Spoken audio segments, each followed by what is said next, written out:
Greetings and salutations, this is Imperator Vespasian and his trusty sidekick. Hello. Today we're having a look at the Mexican infantry for the Alamo. We're going to have quite a few of these guys, so this is the first company we've painted up and we've got a lot more to do. So we've got two so far, so we've got quite a lot to do. Well, you've only got one unit on. I've got another I haven't put on clear plastic bases yet. I've painted them, I haven't based them yet. You don't have to use them in the battle with them. Yeah, all the figures for the Alamo on these clear plastic bases, which are awesome because they just look so cool. Go get some now immediately.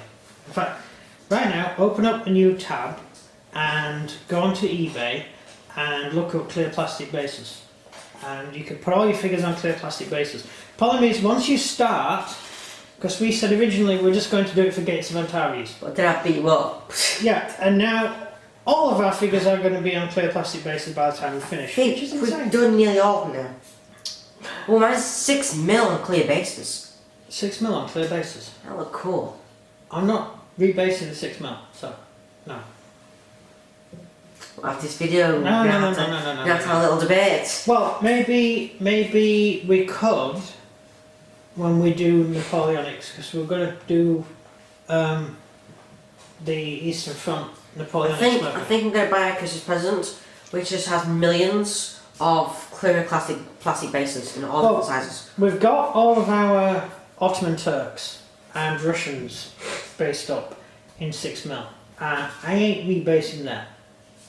But I don't see any reason why we can't have a go at basing them on clear bases with our Napoleonic stuff, because we can fight on snow. Snow? Yeah, and it might look quite cool. Yes. What do you think to that? Is that a good idea? I don't know. We will let you know. Sorry, this isn't a video about clear plastic bases, though. It's a video. It's a video about Mexican infantry. So the Mexican infantry at the Alamo were. These are your standard line infantry. They're the mainstay of the Mexican army, of any army. Like Texas infantry. That's their main. Yeah, that was their main, but not the same as that. Actually, the Orleans Grey were their main infantry, actually. Yeah, they're trained infantry. All the Mexican infantry are trained soldiers. They're all professional soldiers. They had been on campaign for 2 years, this particular army. And it had a lot of combat experience. Question. Yeah. Does that mean that uniform was completely destroyed? Yeah, pretty much. Huh. These are really clean Mexicans. You see these, I've put mud on the trousers to make them look dirty, and some of the figures, not these ones, the ones I've just painted up, are in different coloured trousers. So they were actually completely cut down all the sleeves? Yeah. And it was winter as well, so they would have been in greatcoat. But during the battle, they all took their greatcoats off because the greatcoat would restrict how much you can move. And given they were supposed to be scaling the walls of the Alamo, Santana ordered his troops to take their greatcoats off, and so they fought like this in basically summer uniform. Well, not quite summer uniform. That was really cold. Those guys over there. Yeah, but you were charging and fighting a battle, so. You weren't charging, you were creeping. Creeping. That was really cold, Alan. Creeping for a bit, then charging and fighting a No, battle. because you creeped all the way to the wall. Well, that far, 600 yards. Exactly, you creeped all the way to the wall. Yeah, not far to creep, and the Texans were all asleep because. Yeah, that's brilliant. And the first casualty was the guy who fell asleep on his post. All the guards who wanted killed. Why? Not a single sentry fired his musket to let everyone know they were under attack. They all got bayoneted to death. Yep. Either because they were huggled down because it was cold, because it had been snowing, so they were huggled down in a little foxhole, smoking a pipe, and suddenly a bayonet came out of the darkness into their head. Or they were asleep. At least they got a quick death. Yeah, the Texans, the Mexicans had shelled the Alamo every night, so they would get no sleep. And that night, the night of the attack, they didn't fire their guns. So that meant all the Texans who were knackered completely fell asleep and were all tired out. They had a proper night's sleep and woke up with a bayonet in their face. Oh, Crockett was like a person who didn't sleep at night. Yeah, on his wall someone fired a musket Yeah. and let everyone know the Texans were arriving. I dare say some men would have not had time to go to the toilet, but wouldn't have needed much time after that. Yeah, feels good. Yeah, I need to go to the toilet. I'll just do it here. I'm fine. Yeah, so you would have had lots of brown trousers. So best to wear brown trousers if you're in the army. Like soldiers should wear brown trousers. Seriously. That's why the British Army's good, because we used to wear brown, sort of a khaki colour. So if you went to the toilet in your trousers, you couldn't tell. Apart from the Scots who wore kilts, and they used to just go to the toilet with them. I know. Oh god. They were quite proud of it. Oh god. Like, I can just go to the toilet, yeah, I can't do a Scottish accent. But yeah, they were good. So the Mexican infantry are well trained. For the war we're fighting, well trained infantry. Decently led, decent officers, a little bit of corruption. You could still buy commissions in the Mexican army, although it was kind of frowned upon, and people didn't tend to pay any attention to officers who bought a commission. You kind of got ignored, but it still existed. And you tended to find certain officer class families of Spanish descent who sort of thought it was their God-given right to be an officer. Personally, I think you should actually experience something before you become an officer. But Yeah, because then you know what you're doing. all the best officers in history tended to come up through the ranks, or came from an area where no one fitted in, really. Generally. Actually, the same in most armies. Look at the greatest generals of the Second World War, on all sides. In the Japanese army, in any army, it was the ones cool stuff, is it? It was the ones who came more or less not from the posh background, but from a normal background. They tended to be better. Is that why the war dragged on? Yeah, Rommel. Is that why the war dragged on? Yeah, Rommel was a good officer, and although he was gentry, he was relatively posh. He wasn't one of the lads. He wasn't the normal tough. He was a man of the people, so to speak. That's why no one liked him. No, everyone liked him. It's just the general staff didn't like him because he didn't like the general staff. All the superior officers and just didn't like him. But look at the Romans, same thing. Vespasian, totally. Yeah, Rommel was okay because Hitler liked him, so it's perfect fine for Rommel. Yeah. It always helps to be. But best buddies. Best buddies. They weren't good buddies, but they were in. He was in his good books. But Vespasian was the same. He didn't fit in.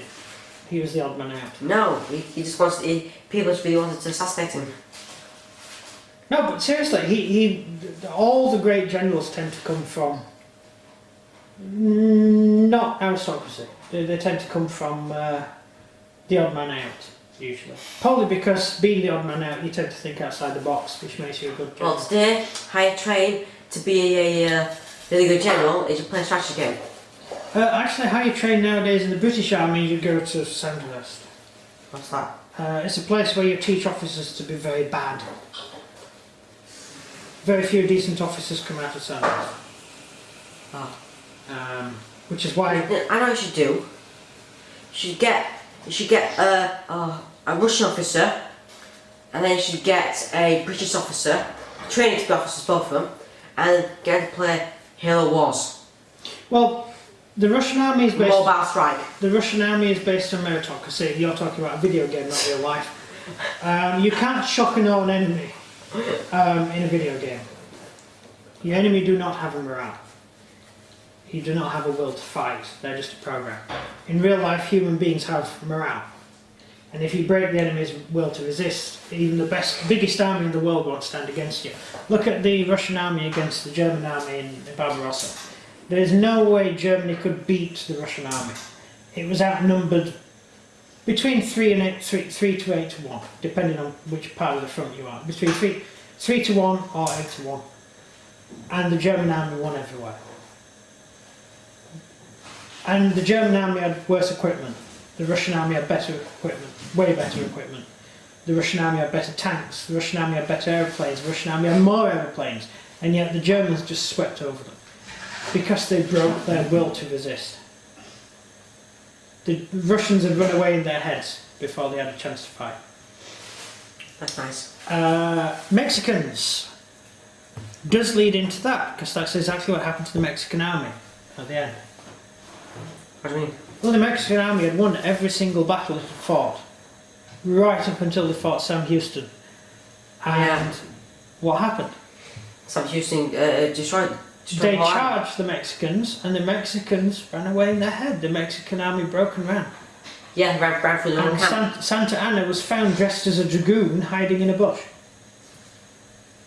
Seriously. Yeah, that's how they caught him. The Unlike the film. The where- awesome, most great man was in a dragoon uniform hiding in a bush. Yes! Hiding in a bush. Saying, oh no, I am just Mexican. Can't. Oh, God. That's how they caught him. And they sent him back to... they made him sign surrender. But it didn't count because legally, if the president had been taken prisoner, he's no longer president. And so a new government took over in Mexico and didn't recognise the surrender. So they ended up carrying on for a bit longer. Santa Anna then asked for his leg back and the Americans wouldn't give it back. Asked for his leg back. Yeah, he only had one leg. And his leg, I believe, is in the Smithsonian. I mean, is he like a wood leg? Yeah, Yes, that's it. he lost his leg in the Spanish-Mexican War. Yeah, but he's a coward. He hid in a freaking bush. He was never a coward. He was that scared of Sam Houston, he hid in the bush. His army had run away, and so he was kind of... Look, I'm the first person, like, as soon as I start losing, I'm getting a young soldier and swapping uniforms with him. In fact, I'm having a spare uniform in my bag, Yeah, but if I was just in case. If I was a dinner, I'd shoot you. You'd be the one getting killed, I'd be running away. Trying to run away? Nah, no, I won't allow that. I'd be a commissar. Unless I agree with you, and I'll help you. They didn't have political officers in the Mexican army. Luckily, they weren't Marxists. If there were, Jesus. No, the Mexican army was a pretty efficient army. It was made up of regular soldiers, just like any other army. They were new recruits in the army, but they tended to be mixed in with the veterans. So it kind of lessened the effectiveness of the regiments. But it's better than having completely raw regiments reformed. And generally that's how armies work anyway. You would have a company of new recruits and they wouldn't be committed to battle until they got experience. Yeah. That's how the British Army worked in the Napoleonic era. You didn't send your just arrived soldiers in first. Unlike World War I where you sent your greenhorns in first, or D-Day. All the guys who landed in D-Day, well, none of them had seen combat. They were all green soldiers. I don't think the generals were expecting them to fight. What, at D-Day? Yeah, we were. No, I don't think the generals were. I think the generals were expecting them just to be in a body bag. Yeah, well, one of the American generals said it would be, attacking Normandy would be like, beaches in Normandy would be like sewing flesh against concrete. Exactly. And he turned out to be right. Yeah, that would also be exactly the same for D-Day. But the Americans landed on the wrong beaches. Who came up with D-Day? Which country? Britain. Britain wants to do D-Day. Yeah, no, we didn't want to do D-Day. We came up with it in 1942. We began planning for it, and then we realised it would be much easier just to come up through Italy and through Greece, link up with the Russians and take the Germans out from the back, which was our grand strategy. But then the Americans came in and said, no, we're going to land at D-Day. We're going to have a big battle at D-Day. And it turned out it was a complete waste of effort. The war would have been won way faster. Had we not done D-Day, yeah. Because we wouldn't have moved all the resources. I mean, the Americans deserted the British in Greece. They left us to die. We lost the entire army in Greece. We were fighting on the Greek islands, island hopping all the way up, and we were planning on meeting up with the Russians. And the Americans were afraid the aircraft carriers would get damaged, so they sailed away and left. And they left all our troops with no air cover, and our army was basically destroyed. Oh, that's nice. Yeah. Some ships were sent in to rescue the troops off the beaches, but they left all their artillery and rifles behind. It was a disaster. But because the Americans wanted to do D-Day. And that's a good way to make Britain have to do it. Yeah, basically. But Were any other country involved? yeah, all of them. Even Mexico. Mexico had pilots at D-Day. France and Poland did as well. Yeah, the Polish were in the British Army. And the French. Russian Army. And French. The French, yeah. Oh, the Free French. Yeah, the French didn't really like the Free French. Yeah, when they had like a revolt at the time. Yeah, they considered the French considered the Free French to be traitors. Because the Free French wanted to carry on fighting and the French just wanted to give up. They couldn't see the point in getting more Frenchmen killed. And let's face it, who killed more Frenchmen than anyone else? It was the British and Americans bombing France. Carpet bombing cities and stuff. So, yeah. War's a horrible, horrible thing. And the best thing to do is to avoid it in the first place. Of course, some wars can't be avoided. Like The one we're fighting at the moment. World War Three. If you want to call it that. In the future, It is a world war, so... There will be World War Three soon. Yeah, but there's no actual army on the other side though. There's a belief system. Oh yeah, I know what you're talking about. Well, it's pretty obvious. There's a belief system. Yeah, but they have so many different names. I think like the news media made giving them 4 names now. What, ISIS? ISIS, the so-called Islamic State, former Republic of Islamic State, and Sir not appearing in this film. Yeah, they can call it what they want. It is what it is. It doesn't matter what weasel words you use to describe your enemy. Yeah, did Turkey say they're going back up now? Oh God, Turkey is an Islamic State. I won't trust Turkey. They've just legalised child rape. So yeah, they've just legalised. So screw Turkey. They can all burn in hell for all I care. I totally agree with that, mate. Yeah, they're just seriously, and the European Union is still pushing for Turkey to join. I mean, come on. What kind of people are the European people who run the European Union? It's soulless demons.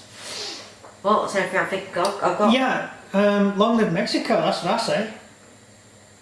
Couldn't we get Santana to come back from the dead? No. And rebuild Mexico, because it kind of needs it right now. No, I don't. Mexico does. It needs a decent. It needs something doing. One thing about doing the Alamo project. Yeah, we're going to give Donald's going to give them all their legal friends back. Yeah, illegal immigrants. Yeah. Well, we'll see. So what yeah, happens. kind of Santana needs to get back in charge. Yeah. Because he needs to deal with all the illegal people. No, what it needs to do is abolish the welfare state. Get rid of socialism, and Mexico will get back on track. That's what you need to do. Get kids back in school. Mexico? No, like school, Dad. Yeah, why don't you like school? Because you get taught rubbish. No, because it's just boring. Yeah. If you ask any kid in the entire world, they'd say school is rubbish. Look, if a child is sat in class fidgeting, do you know why that child is sat fidgeting? Yeah, messing around with his... No, do you know why he's doing that? Because he's bored. Because the teacher's a bad teacher. That's what. No, you're just bored. No, why are you bored? Because I want to play video games. No, why? Why aren't you interested in the lesson? Because I don't really care.